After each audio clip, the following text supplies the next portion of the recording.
After careful deliberation, I have decided that the United States should take military action against Syrian regime targets. We would not put boots on the ground.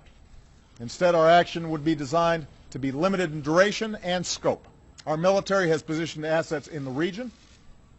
The chairman of the Joint Chiefs has informed me that we are prepared to strike whenever we choose.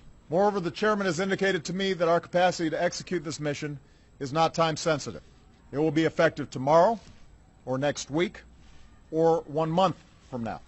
And I'm prepared to give that order. Melissa and Aaron here for True Stream Media, and so there you go. The president has now said that he is seeking military action in Syria. He's going to have Congress discuss it on September 9th, and this is wrong. This is obviously very wrong. And obviously the evidence isn't there. Kerry jumped the gun and said it's undeniable that it was a chemical attack deployed by Assad's regime. It is inexcusable, and despite the excuses and equivocations that some have manufactured, it is undeniable. But instead, we've had evidence come forward showing if it was deployed, it was probably deployed by the rebels. There's even been some admissions, as well as the Russian investigation, and while that could be biased, it should be taken into account. The UN said they're only going to find out if a chemical weapon's been used, not who used it. But as Ban Ki-moon, the Secretary General, has said again and again, the UN investigation will not affirm who used these chemical weapons. That is not the mandate of the UN investigation. And so on that basis, we have to see another military strike or a war. Clearly, there's a lot that's wrong with that, and Obama knows that politically that's a lot of heat to take, so he's decided in a ploy to seek authorization. And that's why I've made a second decision. I will seek authorization for the use of force from the American people's representatives in Congress.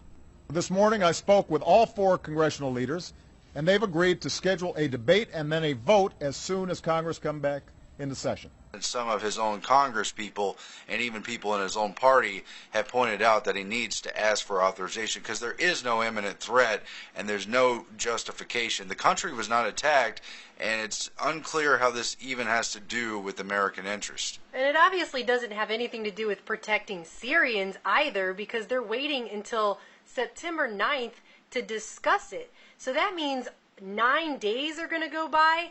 They could be shooting off chemical weapons and killing more and more people that whole time. So if this was all really about worrying about them using chemical weapons against their people, they would do something right away. This obviously has nothing whatsoever to do with the safety of anybody in Syria, and it has nothing to do with our safety either. They're just going to wait a week and a half and then talk about it. Oh, and it just so happens to be right before 9/11, which we know they like to commit mass ritual killings on 9/11. This is just sick. It obviously has nothing whatsoever to do with peace in any possible way.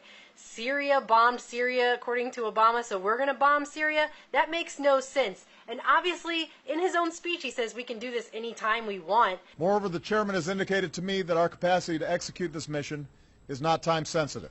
It will be effective tomorrow, or next week, or 1 month from now. Which also, again, makes no sense. What does make sense is they're clearly seeking regime change and probably trying to spark off something bigger in the region. It's pissing a lot of people off, and they know it, but yeah. they keep moving forward with it anyway. Russia and China have already warned us. They're not happy about this. This is not good. So we'll keep you tuned in on what's happening with this. True Stream Media.